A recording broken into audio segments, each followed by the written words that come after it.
Hello everyone, back tuning into the 9th Winter 2019-2020 update from GWV.com. So I've done 8 winter updates so far. We began these updates on the 1st of September. We're up to update number 9 of a schedule 13. So we are getting towards the business end of the updates most definitely now. We're well beyond halfway, and it really is going to be time soon to get serious and start thinking about what this winter could be doing, what it could have up its sleeve. Now, this video is going to be something of a solar special. So the first part of the update is going to concern itself with all of the regular features like sea surface temperature anomalies, ENSO, what's happening with Siberian snow cover, all of that sort of stuff. And then the second part of the video will be focused on solar activity. So solar minimum, we're going to see what the winters are like around solar minimum, either just before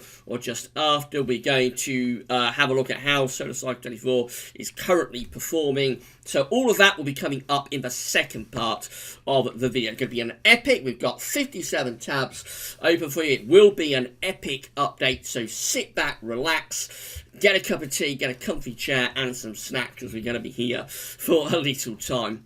Just to say that coming up later on today, we're going to have the fourth and final written update for Christmas.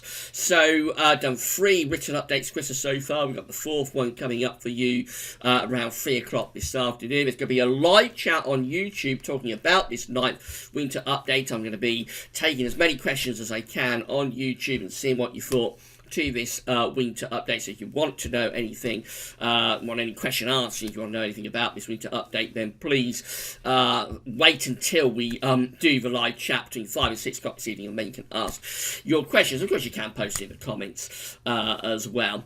So that can be between 5 and 6 o'clock. We won't be streaming out on GWV.com, so you need to subscribe to the YouTube channel to be able to be given notifications about when we're live streaming and all of the other updates that we post onto the YouTube channel.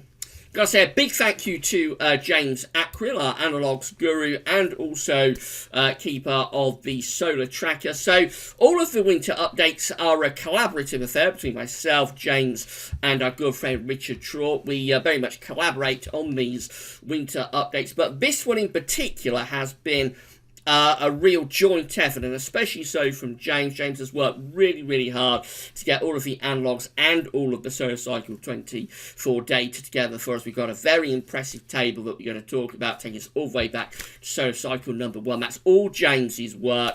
So a lot of it, particularly the second part of the update, is really all James Acril, and I'm just like the narrator of this. We've also got some input from our good friend Richard Trott as well. So just a big thanks to James and for Richard for all of their efforts and help and collaborations with these updates. Thank you so much, both of you, for that. Right, I think I've talked for long enough then, so let's get on with it.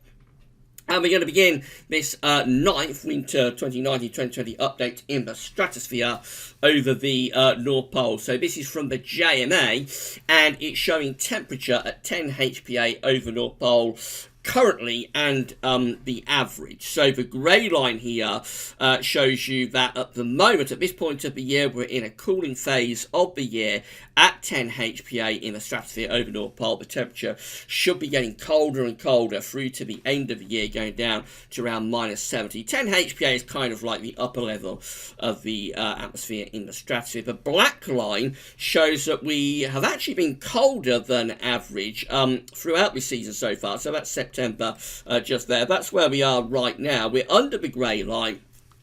We have a colder than average stratospheric temperature, already down to minus 17. You wouldn't expect to be at minus 17 till kind of like around December and going through towards Christmas. So we are colder than average at the moment at 10 HPA. And if we go a bit lower down to 30 HPA, you can see we're also a little bit colder than average there as well. Not by as much as we are at 10 HPA, but nevertheless still a little bit colder than average at 30 HPA, just a little bit lower down, closer to the troposphere. Now, when you've got a colder than average stratosphere, that will typically be a signal for a strengthened polar vortex. So as the stratospheric temperature gets colder, so it powers up, if you like, the polar vortex at its roots in the stratosphere over the North Pole and over the top of Greenland.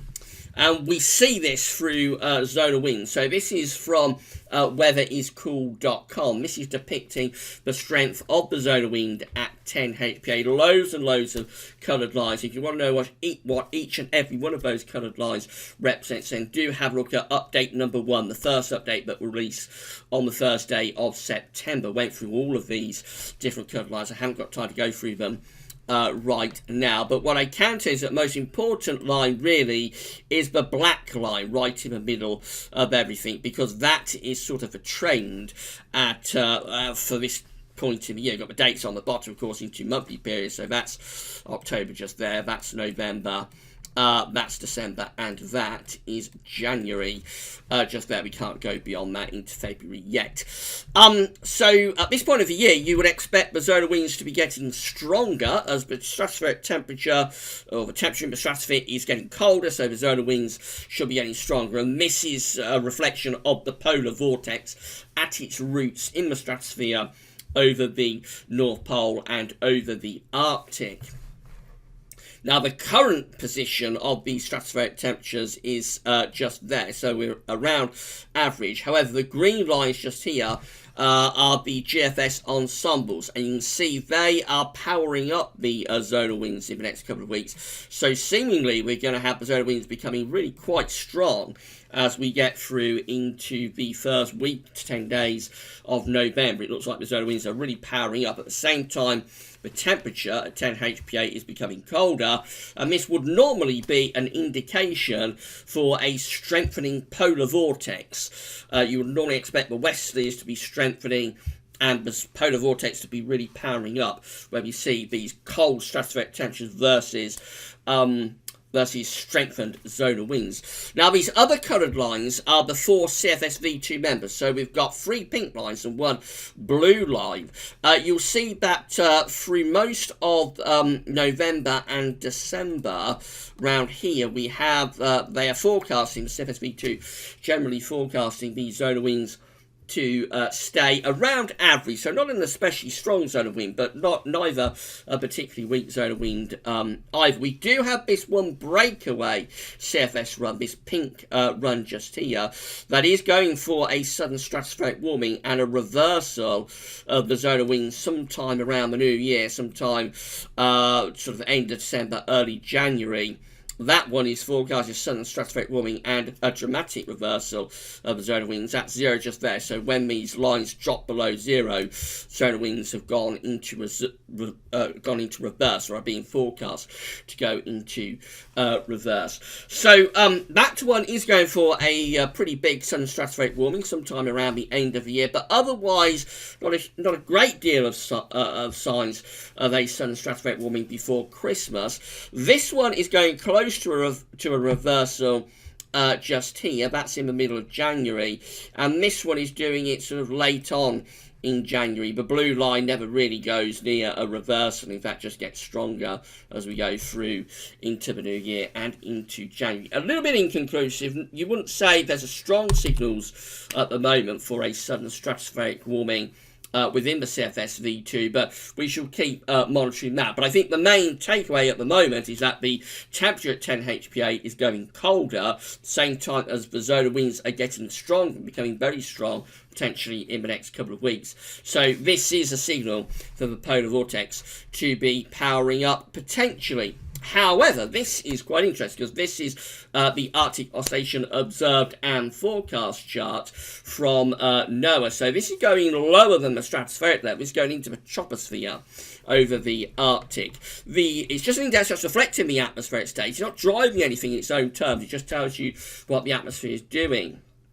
So when the Arctic Oscillation is in its positive phase, then that typically goes with a strengthened polar vortex at this time of year. Positive AO will typically tell you that you've got really cold temperatures, both on the surface and in the stratosphere over the Arctic and the North Pole, you will normally have a strong zonal wind as well. Zonal winds will normally be strong in that kind of situation, and it would positive AO would normally be a signal to be driving in the westerlies. Conversely, negative AO is an indication that you've got high pressure, got blocking up over pole, and that would normally be associated with a weakened polar vortex. You'd normally have a warmer than average stratospheric temperature at 10 HPA, and you would normally have a weakened zonal wind. Well, the black line shows that through much of the summer the AO was in its negative phase. Then into the autumn the AO went positive. That's where we are right now, weekly positive with the Arctic oscillation. It looks like it's due to drop into negative territory though before the end of November. Then it tries to get itself up into positive territory early in November. And then it drops down quite dramatically, actually, with some of those GFS ensemble members as we go further into November. So, end of October, negative with the AOs, weekly positive early November, and then going perhaps more negative again as we get further into November. And that's not really a sort of chart that you would expect to see with what's happening in the stratosphere over North Pole, where we've got the cold stratospheric temperature at 10 HPA along with the strength of the zonal wind. You would normally expect the AO to be solidly positive in that sort of scenario. So it looks like we still have a disconnect between what's happening in the troposphere and what's happening in the stratosphere, which is quite interesting. If that was to continue into the winter, then it's possible that the winter could turn out to be rather more blocked, turn out to have rather more high latitude blocking than you would expect, even if the polar vortex is looking quite strong at its roots in the stratosphere. It looks like there is a definite tropospheric disconnect there. North Atlantic oscillation is looking like this. Of course, been in the prolonged negative phase of the NAO. October is going to be yet another month of negative NAO condition. We can see that from the black line, generally trending in the negative territory, although around the middle of September it did go positive for a little while, but since sort of the second half of September we've been in solidly negative territory again, with the NAO going throughout most of October with a negative NAO. That's where we are right now, still negative with the NAO. It's going to stay negative really until the end of the month, end of October. Then it's going to try and get itself up towards neutral. Have seen that before, of course, there and there. But it doesn't look like it sustains it. And if anything, the GFS ensembles then seem to be dropping back more negative again as we go further into November. So there's no consistent signal yet for the NAO to start pulling out of this extended negative phase. So from a tropospheric perspective, with the AO and with the NAO, things do look quite interesting at the moment, even though at a stratospheric level it looks like we should be powering the polar vortex, but we're not really seeing the signs of the westerly strengthening in terms of the AO and the NAO. So it's quite interesting what's happening there. One possible reason that we're seeing this stratospheric tropospheric disconnect could be what's happening with the QBO, the quasi-biennial oscillation. So, of course, as we know, the QBO goes through its west and east phases. Again, it's just an index that's reflecting the strength of the zonal westerlies. So, when the QBO is westerly, you will strengthen the zonal westerlies. When the QBO is easterly, you will weaken the zonal westerlies. So, an easterly QBO increases but doesn't guarantee your chances of a cold winter. Now, on this chart, this is from NASA.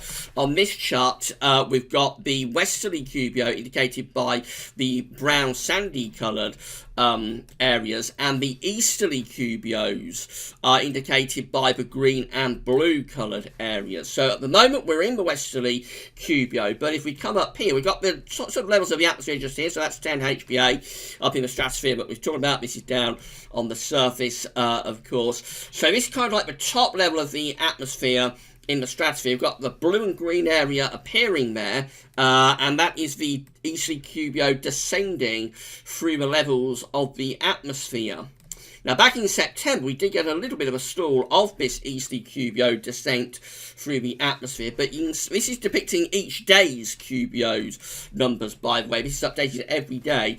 But you can see that after that little stall that we had in September, we're trending more and more in towards the easterly QBO. So these green and blue bars just here are going lower than they have ever been before with this descent of the easterly QBO. We are not yet quite in the easterly QBO. We will know when we are in the beginnings of the easterly QBO within the troposphere, when it gets down to around 30 to 50 HPA. That's the all-important level of the atmosphere that's in the troposphere, if you like. The blue and green bars haven't yet reached 30 HPA, but you can see that they are getting ever closer to that all-important 30 HPA line just there. Not all that far away from it. Notice how the brown coloured areas, the sandy coloured areas, are getting more and more ragged. This tells us that the westerly QBO is rapidly running out of steam. So when we get the QBO number updated for October,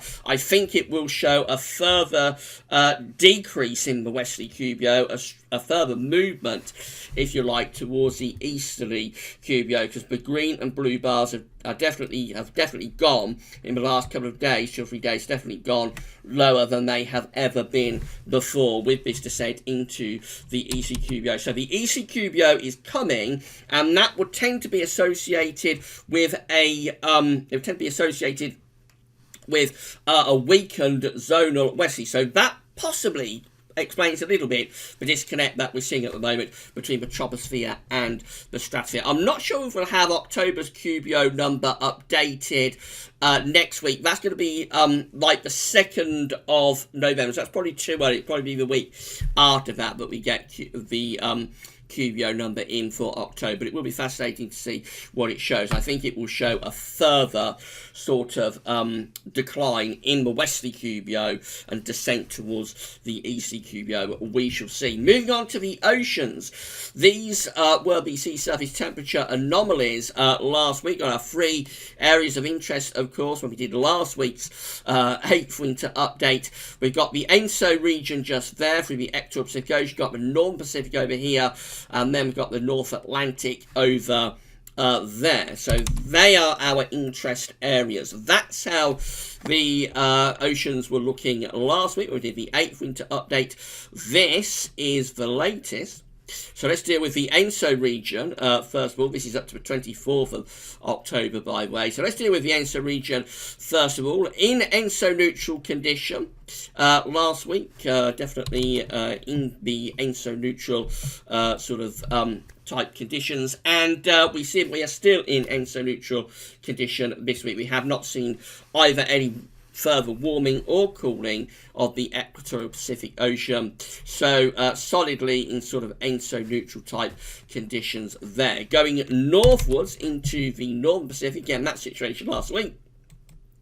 Situation now, very little change. It remains rather cool within the shallow waters close to the eastern coast of America and Canada, but in the deeper waters it's still substantially warmer than average. So I think we are going to have this warmer than average area to contend with in the northeastern Pacific Ocean. That's something that we've seen quite a lot over the past few years, and it can be associated with sending the jet stream on a northwest-southeast trajectory like that, and pulling quite cold air down from Canada into northern and eastern parts of America. That blows up jet stream, then it can bring cyclogenesis across the Atlantic, depending of course on where we've got any northern blocking, because if we have got northern blocking around Greenland, then we would perhaps do something a little bit like that. We'll still get the blow up of the jet stream as it hits the Atlantic, that cold air hits the Atlantic, but the jet stream would perhaps be further south and do something a little bit like that, and that would allow cold air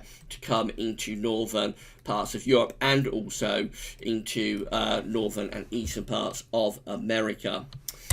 Dealing with the Atlantic next. So again, that situation last week in the North Atlantic. This is the situation. Now, we continue to have a very warm North Atlantic, I have to say. So I think the tropical Atlantic, if anything, has got a little bit warmer over the past week. That could be quite interesting in terms of potential for late storms or hurricanes in November. Normally, the hurricane season would be getting quieter through November, but because we've got quite a warm tropical Atlantic there, I wouldn't totally rule out the chance that we might see a late hurricane at some point through November. Otherwise, most other parts of the Atlantic Ocean just look generally quite warm. It's still relatively above average to the south of Greenland. So it's relatively warm there. It's quite warm through the tropical Atlantic. We don't have the cold area, particularly through the central Atlantic. We have got this sort of little cooler area just here. But that's actually weakened and faded a little bit compared to last week. So just quite a warm North Atlantic at the moment. And of course, a warm Atlantic can be associated with a negative NAO if you have the tripole. So what you're looking for there is to be warm to the south of Greenland. You want it to be quite cool just here, and you want it to be warm down there, so you can get your freeway bands of warm, cold, and warm. We haven't got a tripole at the moment. We've just got a relatively warm North Atlantic ocean sea surface temperature anomaly, and we shall see how that develops over the next few weeks as we run up towards the winter. Coming back to ENSO, this is the Southern Oscillation Index, the SOI. This is from Queensland Government, which is part of the Bureau of Meteorology in Australia. So if we come down here, we can see our SOI number. As with all of these numbers, it's like the QBO, it's like the AO, it's like the NAO, just an index that's reflecting the atmospheric state. It's not driving anything in its own terms, just tells you what the atmosphere is doing. So when the SOI is in its positive phase, then the atmospheric pressures between Darwin and Tahiti are going to be reflective of a La Nina type setup. But when the SOI is in its negative phase, then the atmospheric pressures between Darwin and Tahiti will be reflective of an El Nino type setup. So about a week or so ago, we had a positivity of the SOI. Around the 17th of October, we had +2. 18th of October, we had +2. 19th of October, +10. 20th of October, +11. And so on. That's an atmospheric state, but is rather reflective of a La Nina type setup. But the more recent days have started going negative again. So the 24th of October shows -9. 25th of October shows -16. 26th of October, latest date we've got, shows -10. Again, measuring the air pressures between Tahiti and between Darwin. So the SOI at the moment is swinging back towards more of an El Nino type atmospheric setup. And whilst we keep swinging between negativity and positivity of the SOI, this will very much imply that we're going to see a continuation of ENSO neutral. So I'm increasingly confident that this winter of 2019-2020 is going to be an ENSO neutral winter, and that's the way a lot of the modelling is going as well. So this is from the CFS V2. This is the region 3.4 forecast from CFS V2 for the next few months. We've got the temperature anomalies along the side. The dates in monthly pairs are along the bottom. The all-important number is 0.5, half a degree, either above or half a degree below average. So when you go above half a degree above average, you're in an El Nino. When you go below half a degree below average, you're in a La Nina, you're in a cold event. So of course, anything between half a degree above and half a degree below is going to be ENSO neutral. So that's where we are right now. We're around ENSO neutral right now. The black dashed line is the ensemble mean. With the CFS V2, you can see that's keeping things pretty much in ENSO neutral condition going through this winter. That's January 2020 there, when we're around ENSO neutral. We're on the warm side of ENSO neutral. We're not all that far away from a weak El Nino, but I think increasingly with confidence this is likely to be an ENSO neutral winter. The ECMWF also shows this, so again it's the same idea. We've got the temperature anomalies on the side, dates in monthly periods are along the bottom. That's 1 degree above average, that's 1 degree below average. You can see that we've got the outliers up here. They're like the weak El Nino territory outliers. These ones down here are weak La Nina outliers, but you can see that the broad sort of thrust of the model as we go through to the winter is very much sort of around this 0 line, a little bit above it. So the majority of ECMWF Ensemble Plume members appear again to be going for an ENSO neutral winter, and it's the same with Jamstech as well.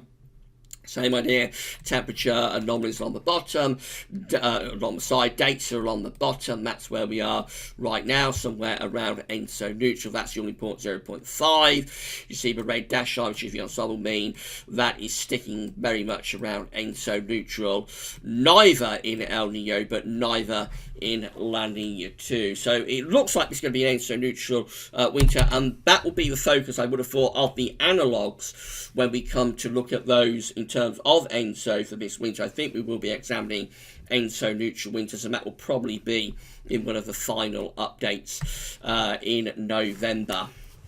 This is how things are looking in terms of the 2019 Atlantic hurricane season. This is the hurricane season page from Wikipedia. So, come down to the numbers. These are the latest numbers. We've got for this hurricane season a total of 18 depressions. That's quite a big number now.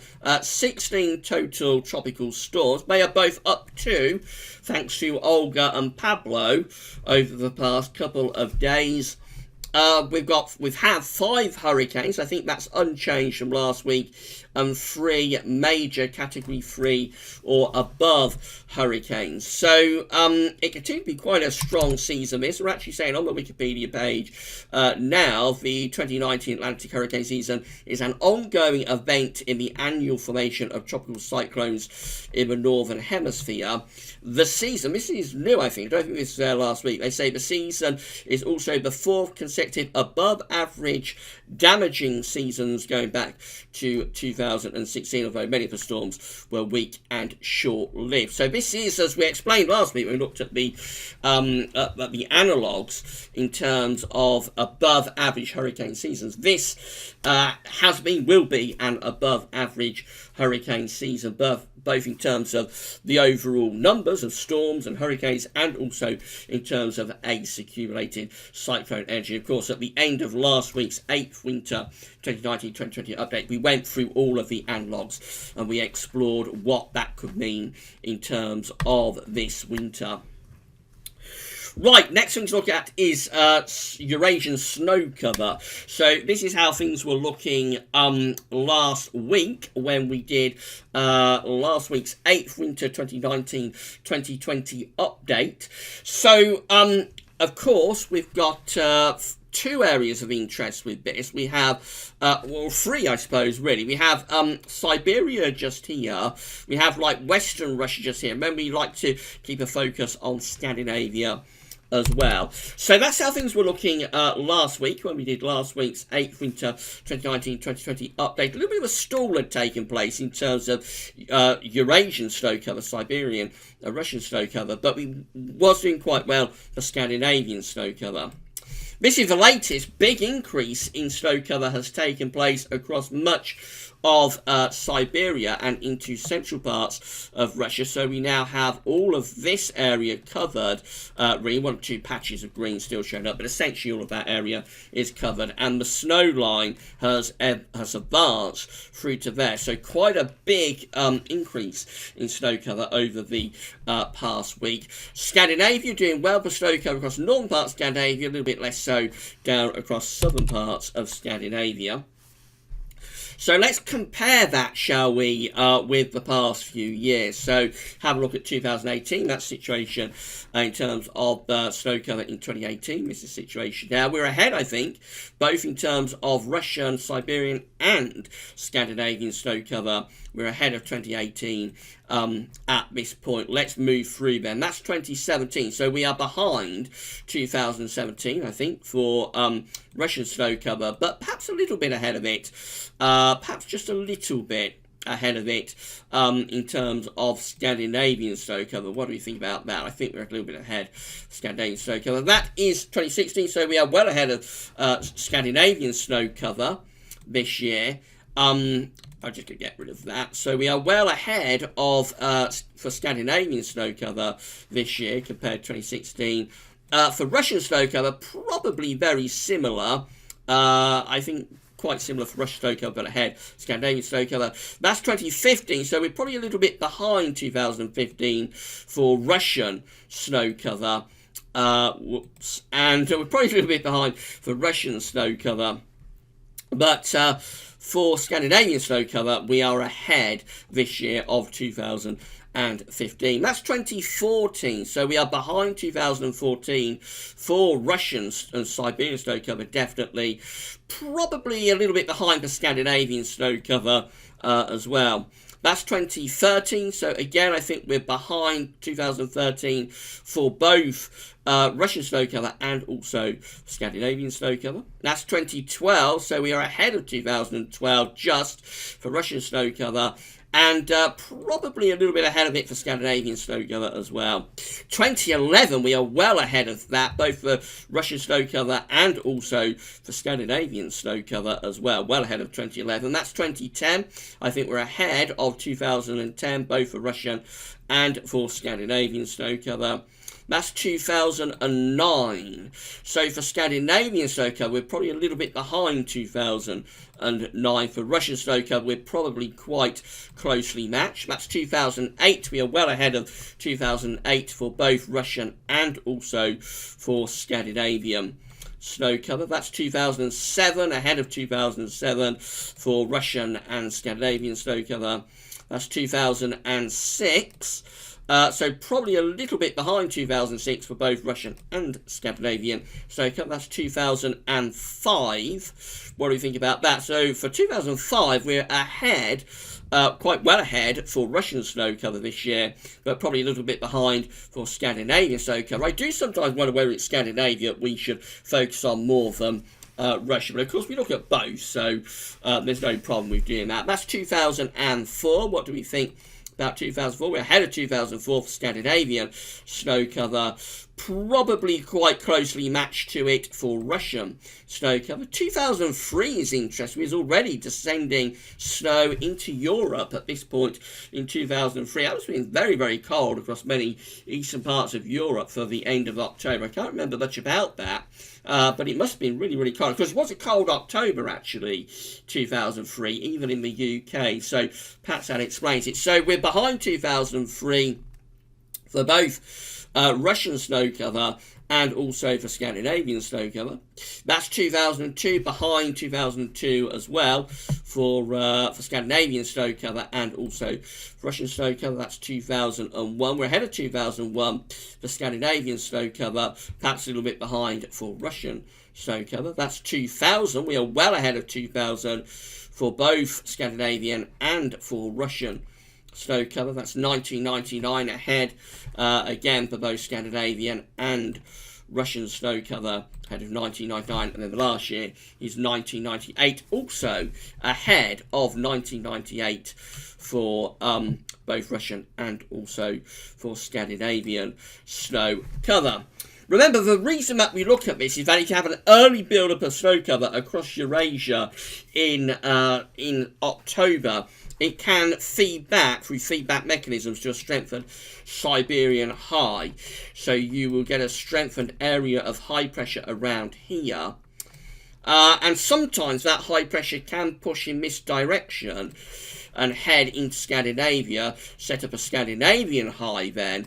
So you have the high pressure there going in that direction, setting up the Scandinavian high, and the Scandinavian high is what can deliver very cold easterly winds across much of northern Europe and even into the UK. But there is a problem with this. If you strengthen the Siberian high through this snow cover in October mechanism, but you also have a very strong Atlantic westerly flow, a very strong zonal flow, then what would tend to happen is that rather than the Siberian high going in that direction, it will actually go in that direction, go over the top of the pole and down into Canada. When it gets into Canada, it will push very cold air through Canada and into North America, and then that can just feed into this strengthened zonal westerly wind as the cold air pulls out of North America and hits the Atlantic and blows up the jet stream, which is not what you want if you want a cold winter. Right, so we've been talking for just over half an hour. I'm going to pause the video there, and when we come back, part 2 of this 9th winter 2019-2020 update will become a solar special. And we're going to talk about the current solar cycle. We're going to talk about solar cycle number 24. We're going to talk about solar minimum, and you will see what can be expected, what is favoured to happen when you have solar minimum winters. So all be revealed in part 2 of our 9th winter 2019-2020 update. Pause the video right there, and I'll see you very, very shortly. See you in 2 seconds.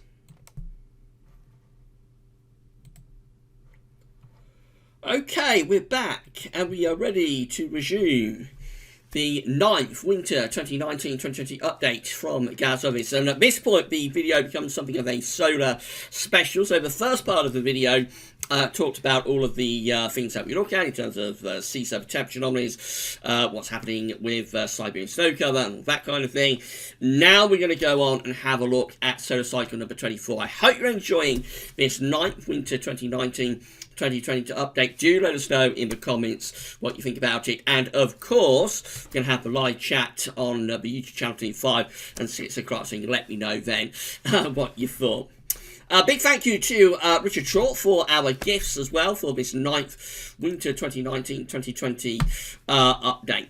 Right, so let's get on with it. We're going to start off with the solar disk on our side of this today from solarham.net. So we have a completely spotless sun on the solar disk. There is no sunspots whatsoever, not visible anyway, and so therefore solar activity is at very low levels, and Solarham is reporting that solar activity is expected to remain at very low levels for the next 3 days at least.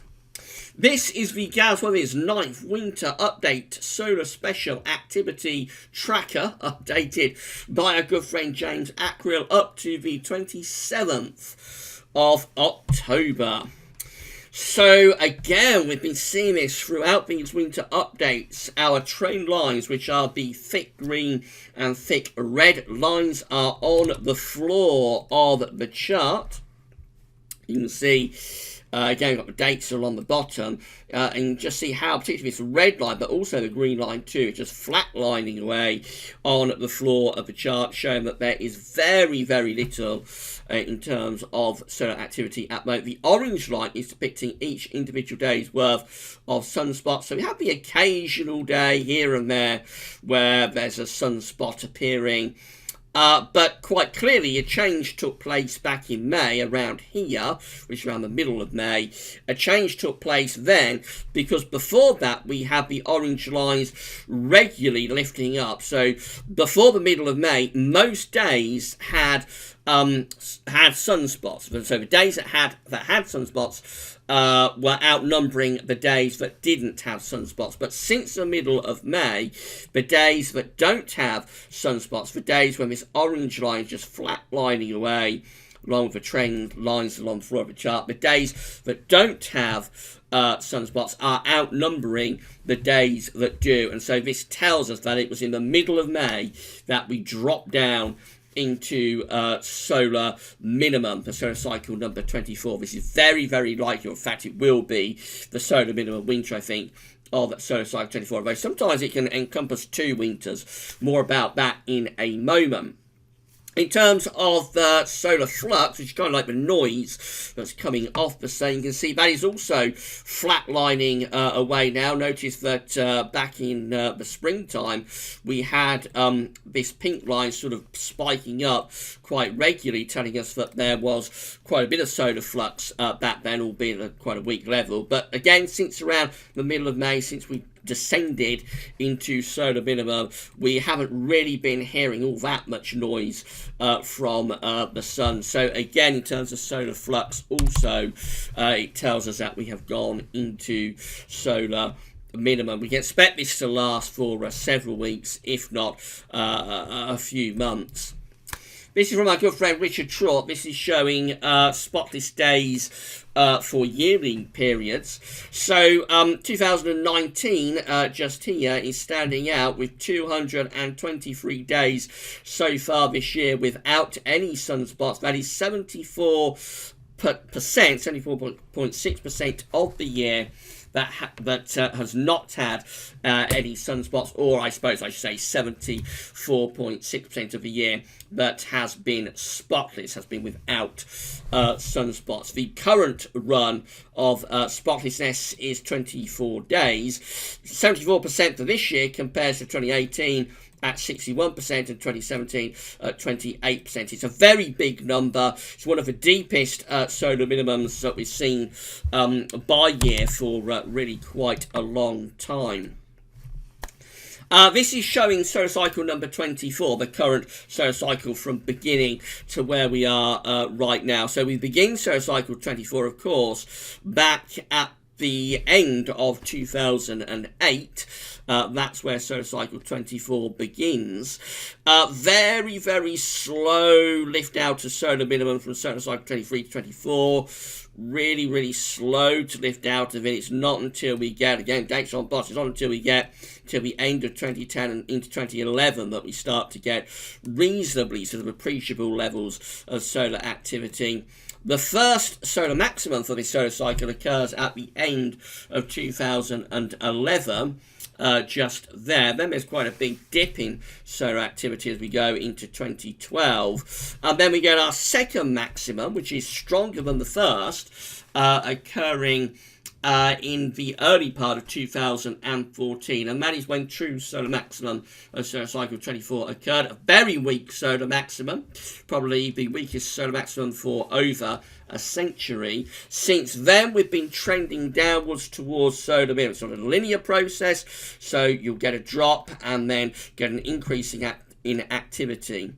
You get another drop and an increase and another drop and an increase. So it's not a linear process, but the trend all the time is falling away with solar activity until we arrive at where we are right now, which is just here for the months from July through to October 2019. And at that point, we can see that we are now in solar minimum. So we are now, for this solar cycle, back where we was at the start of it, flatlining away on the bottom. We're at our lowest levels of solar activity since 2008, and this solar cycle is very, very nearly over. It may have a few more months left to run, so I would suspect it will be sometime through the early to middle part of 2020 when we will go from solar cycle 24 to solar cycle 25. But you can see that we're well and truly at solar minimum. It doesn't get lower in terms of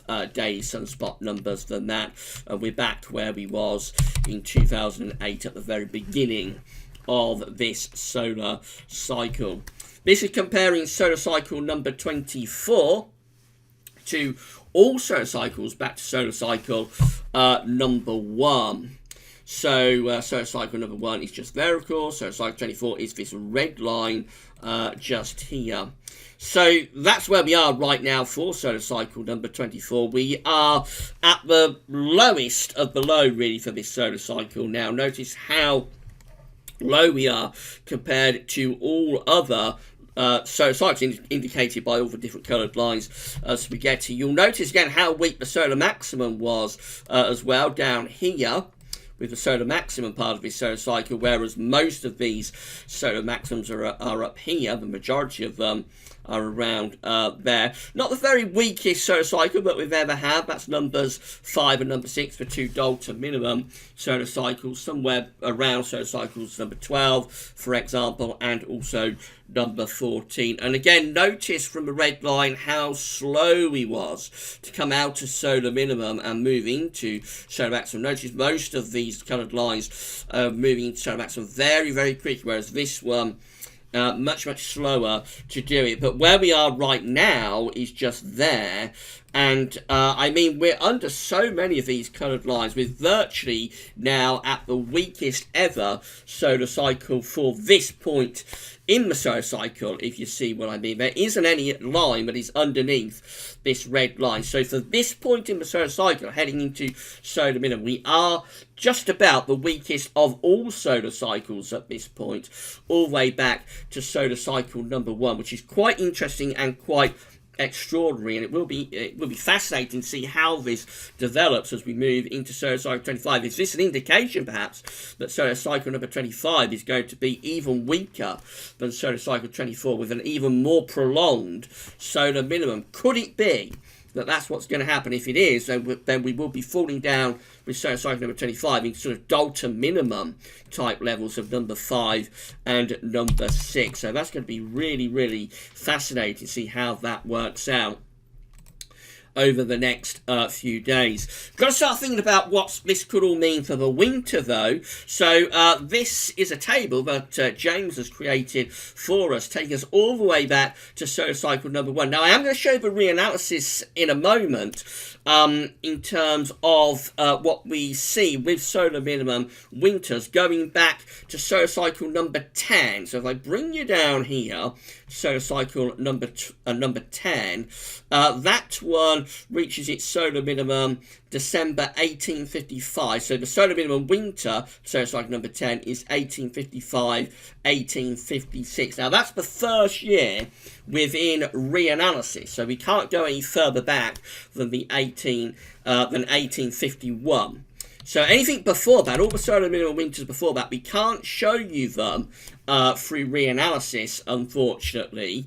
But we can show you kind of what the winters themselves were like, actually, through this table. So dealing with the first solar cycle number 1, which starts in February 1855, and the solar minimum winter therefore is 1854, 1855. That is a cold winter. It has a, we've got these blue numbers just here for winter CTs, that tells you it was a cold and average winter. There's no England and Wales precipitation listed for that one. Sometimes with these solar cycles, these solar minimums, I should say, they can straddle 2 winters if they occur in the middle of the year. So solar cycle number 2 shows that quite nicely, actually.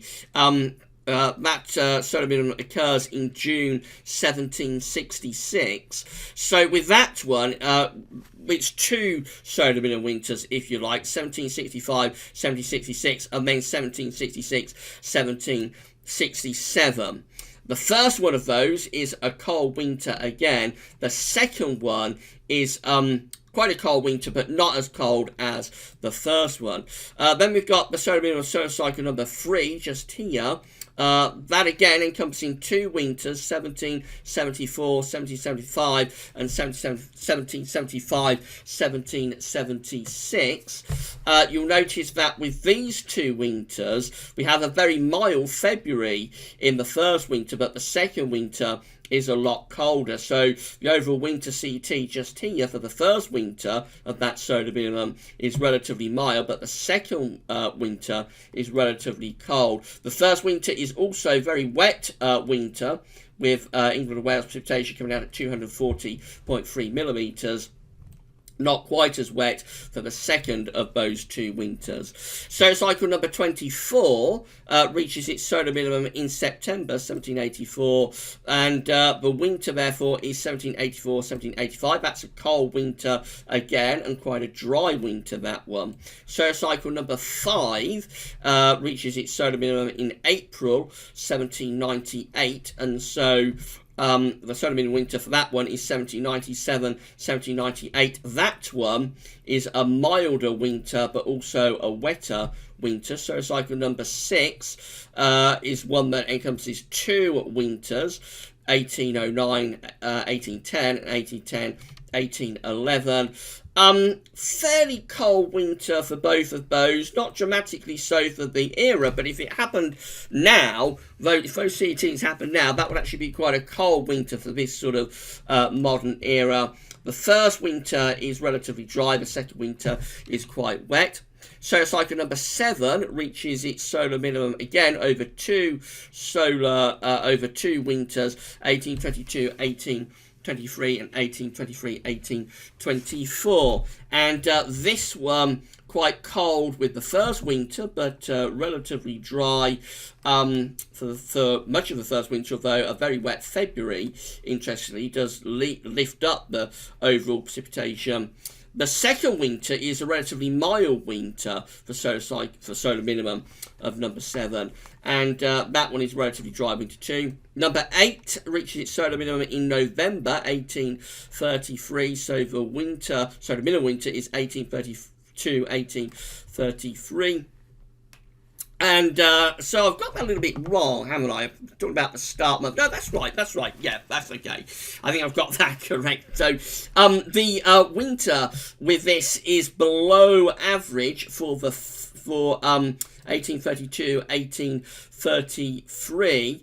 And it's also quite a wet winter as well. And then we've got solar cycle number 9 just here. Again, this one encompasses 2 winters, 1842, 1843, and 1843, 1844. It straggles 2 winters. And so with this one, we have mild December for both of those 2 winters and a cold February for both of those 2 winters. Precipitation-wise, relatively wet for the first winter, quite a dry winter for the second winter. Now, if we move down, we go from solar cycle 10, solar cycle number 24. I won't go through those years because we're going to have a look at the reanalysis for those very shortly. I do want to highlight, though, the years that are going to encompass 2 winters within these analogs within the analogs package, and I'm going to show you in a moment. So we've got solar cycle number 15 just here.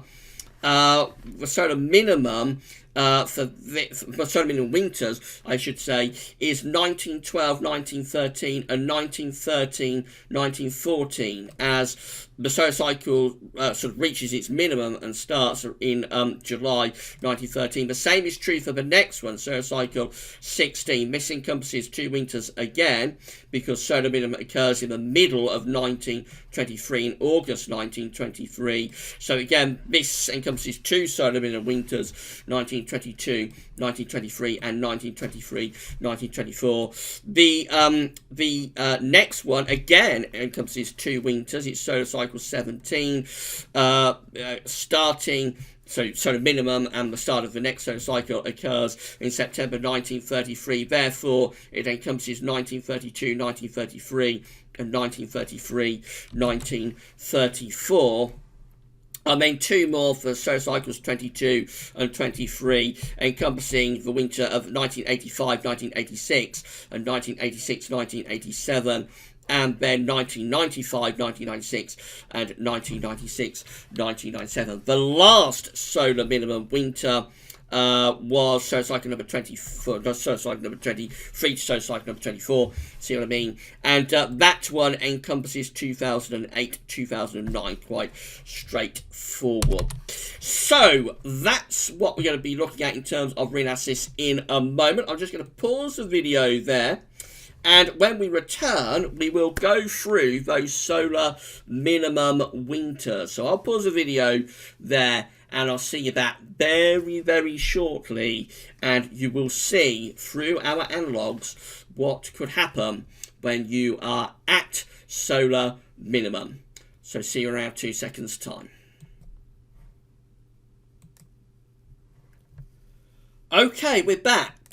And we are ready to take you through our solar minimum analogue. So before the break, we talked about the fact that we are very much at solar minimum for solar cycle number 24. This is very likely to be the solar minimum winter of this solar cycle. Although, as we explained, sometimes solar minimum winters can encompass 2 winters. Solar minimum, if it says, let's say solar minimum and the beginning of solar cycle 25 occurs in July of 2020. That would mean that basically this winter, solar cycle number, this winter, 2019-20, getting very late, I've been talking 50 minutes, so getting a little bit of brain fade. Let's try that again. So if solar minimum and the beginning of solar cycle 25 occurs in July of 2020, that would mean that this winter, 2019-20, and also next winter,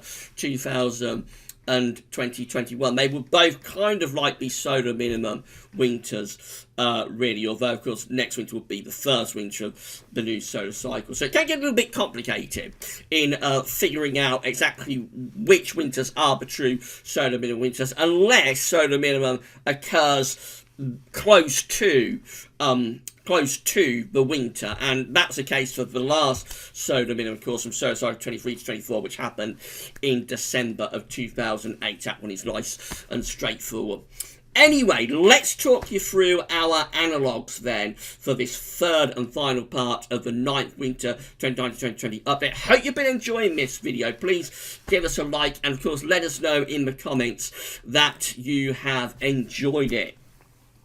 So the first solar minimum winter is 1866-1867, and this one looks a rather mild and Atlantic-driven winter. It has above average height sitting to our south across many central southern parts of Europe, below average heights out to the north and the west, and that leaves us with these southwesterly winds. So it's a relatively mild signal for that solar minimum winter of 1866-1867.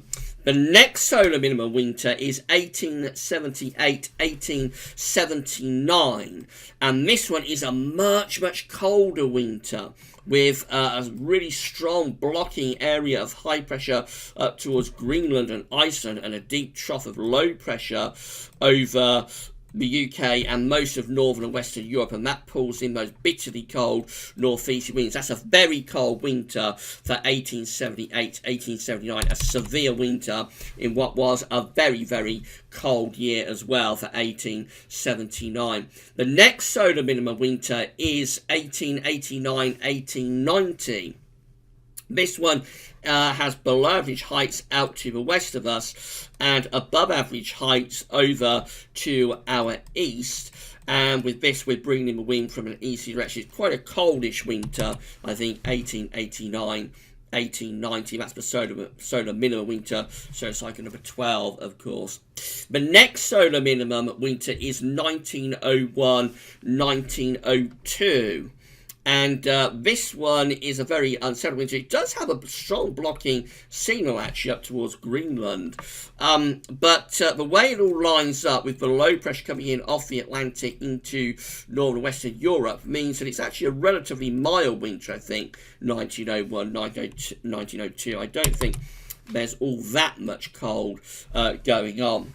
Now, the next one for solar minimum winters encompasses 2 winters because it occurs in the middle of the year. So the first solar minimum winter is 1912-1913. This one with below average heights out to our west and above average heights to our east leaves us bringing in southwesterly winds. So this is an unsettled but also a mild winter, a mild wet winter for 1912-1913. The second winter for this solar minimum is 1913-1914.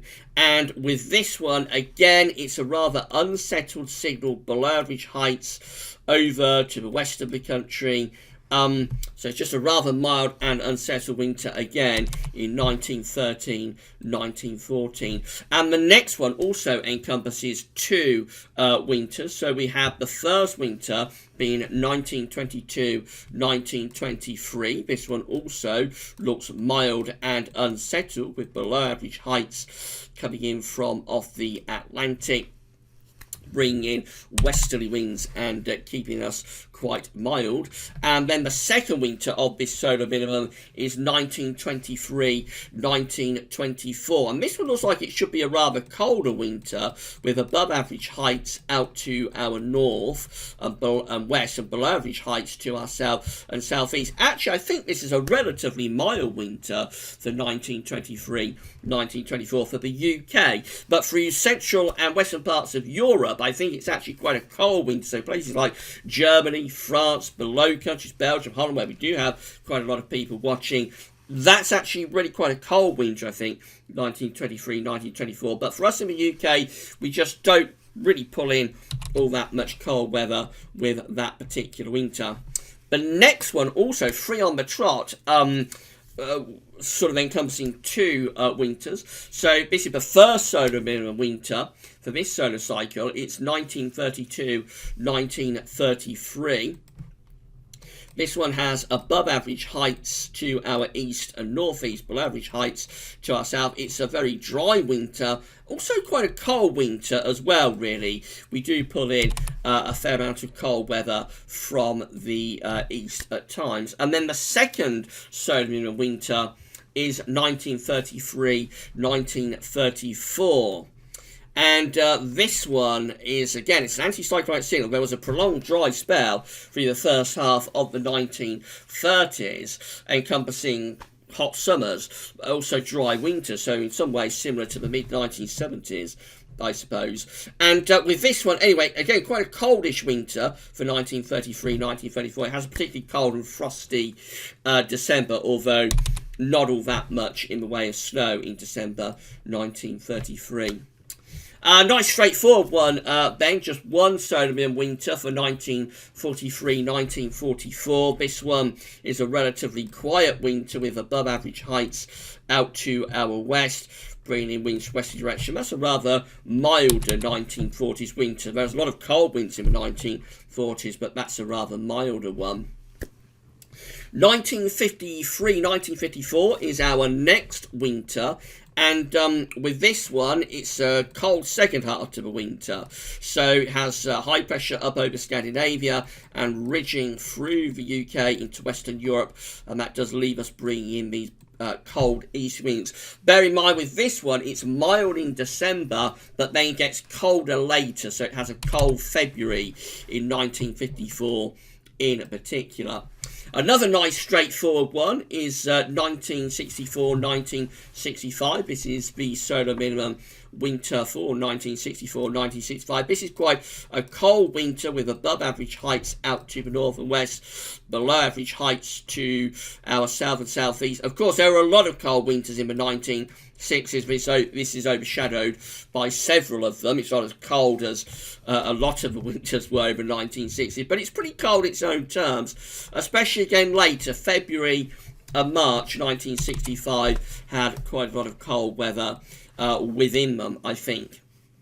The next solar minimum winter is 1975-1976. This is a very dry and quiet winter with an area of above average height sitting over to the west of us. Lots of low pressure up to our north. Jet stream is to the north as well.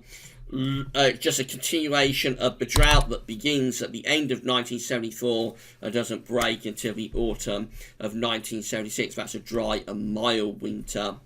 And then the next solar minimum, again, encompasses two winters. So we've got 1985-1986 for our first solar minimum winter. This one has high pressure to the north and low pressure to the south and southeast. This is an interesting winter because it has a very, very cold February. It becomes severely cold in February of 1986. But before that, the cold is on and off. So through both December 1985 and January 1986, there were cold snaps. The cold snap in December 1985 happens around and after Christmas. And then in January 1986, it's sort of on and off cold snaps with milder interludes. And then the cold really locks in during February 1986, when we bring in those bitter, bitter cold easy winds and we have a sub-zero CET. The second winter, solar minimum winter, is 86-87. This one is another cold winter. Of course, it has that freezing cold spell in January. Overall, it has above average heights to the north and below average heights to the east and the southeast. Again, you can envisage we're bringing in east winds. Again, quite an interesting winter because December 1986 is very mild, but then the big freeze locks in January 1987. The next solar minimum again encompasses 2 winters. It's 1995-1996 for the first winter. This again is a cold winter with above average heights to the north, below average heights to the south. Again, bringing in those really cold easterly winds for this winter. And then the second solar winter is 1996-1997. This one doesn't really tell you all that much. It's an analog chart. Doesn't really tell you all that much about this winter. It just has an anticyclonic signal. But what that masks is that the first half of the winter is cold, and especially so around Christmas and New Year of 1996 to 1997, with a bitterly cold Christmas and New Year and plenty of snow. But then it goes after Christmas, and February of 1997 is actually very mild and very wet. And then the final solar minimum winter is 2008-2009. This one nice and straightforward, of course, with the above average heights to our northeast, below average heights to our south-southeast, and again we're bringing in those east or northeasterly winds. It's the first of a run of cold winters, starting with 08-09 and finishing with 12-13, and of course encompassing 2010, which is very cold throughout winter for 09-10 and has the December to remember for December 2010. So putting all of those solar minimum winters together, this is how all Decembers combined are coming out when you have a solar minimum winter. You tend to have above average heights out to the west, below average heights to the south. So there is modification from the Atlantic. It's not a desperately cold signal, but you can imagine there could be cold snaps at times through those solar minimum Decembers. But look what happens in January. The blocking signal really increases towards Scandinavia and to the north of Scandinavia, and we tend to get below average heights to the south, and January looks like a much colder signal, favouring bringing in easterly winds with these solar minimum Januaries overall. The cold signal continues for February. This is how all Februaries combined are looking with solar minimum winters. The blocking signal moves towards Greenland and Iceland, and the below average heights tend to set up to our south. That opens the door to east or northeasterly winds and could be a cold signal for February when you're at solar minimum. For March, the blocking reduces, it eases, it relaxes. There is still a bit of a blocking signal up to the north, but I think overall what we see for March is that we probably bring a return of the jet stream, and we probably go more unsettled, but also milder on average with these Marches. All winters combined, when you are at solar minimum, looks like that. So a blocking signal definitely, above average heights to the north, below average heights to the south, favouring bringing in east winds. When you are at solar minimum, therefore it does increase the chance, the possibility, it doesn't guarantee anything, but it does increase the chance and the possibility of having a cold winter. One last thing we can show you is when solar minimum is occurring from even to odd solar cycles, and that's important because this solar cycle is going from an even solar cycle number 24, to an odd numbered solar cycle number 25, and we do see differences when we're going from even to odd solar cycles with the solar minimum. So this is how all Decembers combined look when we are going from even to odd numbered solar cycles. All Decembers combined tends to be an anticyclonic signal now, with high pressure centering over the top of the UK. Probably quite cold from frost, but not a particularly wintry signal.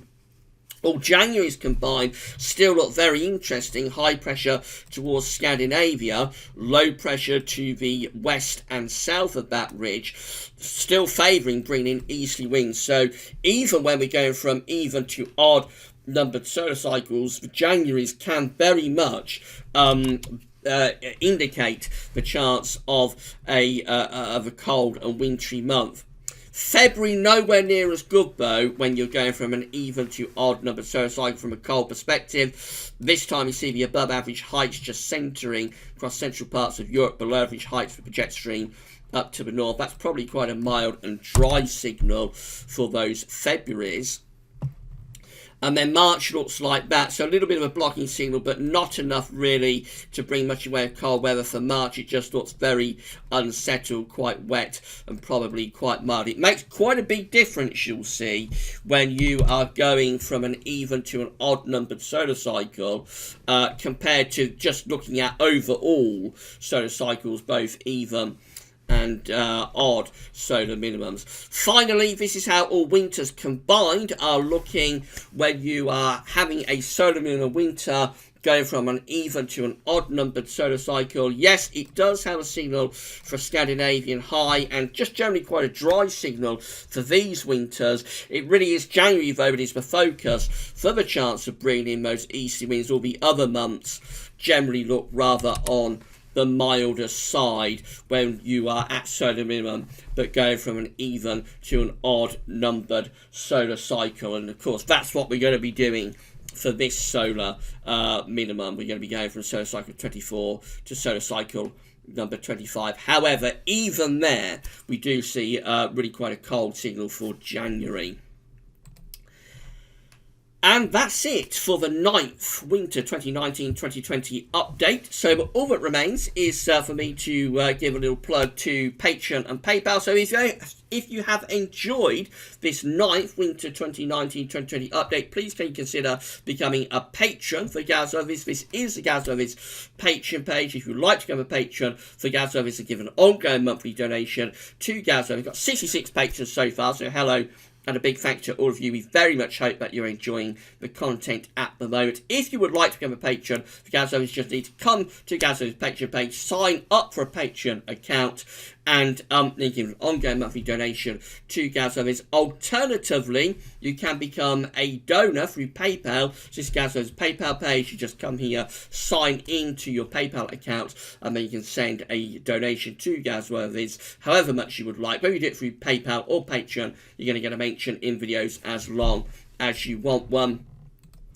And a huge thank you to all of our patrons, and a huge thank you to all of our donors as well. 1 hour 10 minutes, that is the longest winter update that we have ever done. This solar special has broken the record, longest winter update. So I just hope that you've enjoyed this video. Please let us know in the comments, and when we do the live chat on the YouTube channel. I'm pretty much flagged out, I have to say. I'm going to go and have a lie down in a darkened room very shortly and sort of collapse. 1 hour, 11 minutes now. So I think I better wrap the video up there. If you have enjoyed it, then please let us know in the comments. We're going to do the live chat on YouTube between 5 and 6 o'clock, so you can tell us what you think then. This video will be placed on the Winter 2019-2020 updates and forecast page with a written summary going over everything that we discussed in the video, probably after 8 o'clock tonight. So you'll be able to watch the video on demand and also have a read of that written summary this evening. But at 1 hour, 11 minutes, nearly 1 hour, 12 minutes, I'm going to stop the video there and say thank you so much for tuning in to our 9th Winter 2019-2020 update. And bye for now.